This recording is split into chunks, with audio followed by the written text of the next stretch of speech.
అందరికీ నమస్కారాలు. వెనకాల అందరికీ నమస్కారాలు. నేను ఈరోజు కర్నూలుకు వచ్చినప్పుడు చూస్తే ఇంతవరకు నేను ఒకసారి ఏరియల్ సభ్యులు వచ్చాను, ఒకసారి అన్ని కూడా సమాచారం స్వీకరిస్తున్నాను, మనవాళ్ళతో కూడా మాట్లాడాను. నిన్ననే నేను బయలుదేరి మళ్ళీ నాగరాజు అలంకరణ చూసుకొని నేను ఇక్కడికి వచ్చాను.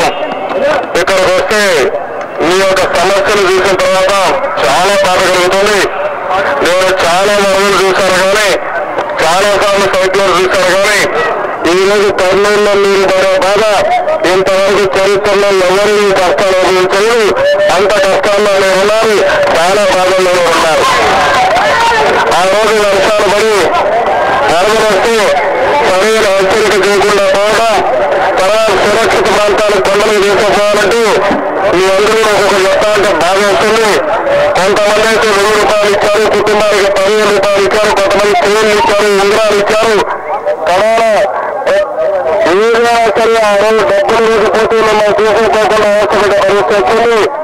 పేదవాళ్ళు డబ్బులుండాలనే తారతమ్యం లేకుండా అందరూ కూడా సమానమైపోయి కనీసం ఎక్కడుండాలో దిక్కు తెలియకుండా ఇల్లంతా బురదుంది.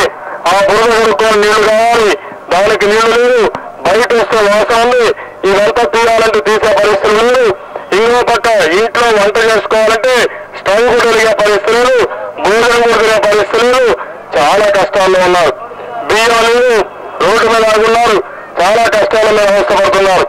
కానీ ఈనాటి సమయంలో ప్రభుత్వం నియమనిష్టాలు లెక్క పెట్టుకోకుండా అందరూ వాళ్ళకి ఎమ్మెల్యేలు ఉన్నారు, ఎంపీలు ఉన్నారు, మంత్రులు ఉన్నారు. ఒక 10 మంది మంత్రులు వచ్చి ఒక్కొక్కరు ఒక 6 డివిజన్లు తీసుకుని మొత్తం పరిశుభ్రం చేసి మిమ్మల్ని మామూలు వ్యక్తులుగా తయారు చేసిన తర్వాతే వీళ్ళు హైదరాబాద్ పోవాల్సింది.